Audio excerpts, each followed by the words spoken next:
Hi friends, చూడండి బంటూకి time అయింది, తినేదానికి కరెక్ట్గా వచ్చేసింది. ఇదిగో లక్కీ కూడా రెడీగా ఉంది. ఇదిగోండి ఫ్రెండ్స్, పెరుగన్నము మన లక్కీకి బంటూకి రెండిట్లకి. ఉండు లక్కీకి అయ్ గిన్నెలో వాన్ చేస్తాను, వేసి ఎవరికి ఉండకపోతే ఎత్తుకొస్తాను. ఉండను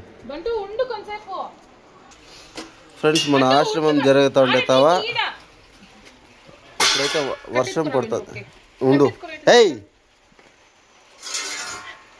ఇందా అదే బంటుని కంట్రోల్ చేయడం చాలా కష్టమండి. ఒక్కోసారి కోపం వచ్చేస్తుంది. ఎందుకంటే ఇంటి దగ్గర ఉండే మ్యాటు మనం మిద్దిపైన ఆరేంటాం కదా, బట్టలు అంతా ఎత్తుకోపోయి చింపేస్తుంది. లక్కీ రాయడా, లక్కీ తిను, ఎత్తుకున్నా ఇందారా. వర్షం పడుతుంది ఫ్రెండ్స్. బంటుకి బుద్ధి నేర్పించాలి, కానీ దీనికి బుద్ధి నేర్పించేంత దీని వయసు కాదు. చిన్నపిల్ల బిడ్డనిక అంటే బుద్ధి నేర్పించవచ్చు, కానీ ఇప్పుడైతే చాలా పెద్దది కదా. బంటుని ఇంకా మనకి లాభం ఏమిటి అంటే ఒకటే ఫ్రెండ్స్, లక్కీ అన్నం తినకుండా కొంచెం హఠం చేస్తుంది. ఇప్పుడు కరెక్ట్గా తినేస్తుంది. బంటుకి వేసే కొందరు దాని జతలో తినేస్తుంది. దీనికైతే నిజంగా ఇంటి దగ్గర ఉండే మ్యాట్లు బట్టలు అంతా ఎత్తుకుపోయి చింపేస్తుంది. ఎక్కడెక్కడో ఎత్తుకుపోయి వదిలేస్తూ ఉంది ఫ్రెండ్స్ బంటు అయితే.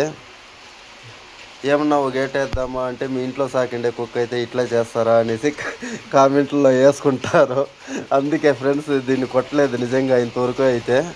ఎందుకంటే మనం ఇంట్లో సాకే కుక్క ఇలా చేస్తే మనం ఊరికే ఉండలేదు కదా. అయ్యి పద, వాన వస్తుంది, ఆతకు పద, రా రా రా రా రా. లక్కీ తెచ్చుకో, లక్కీ తెచ్చుకో.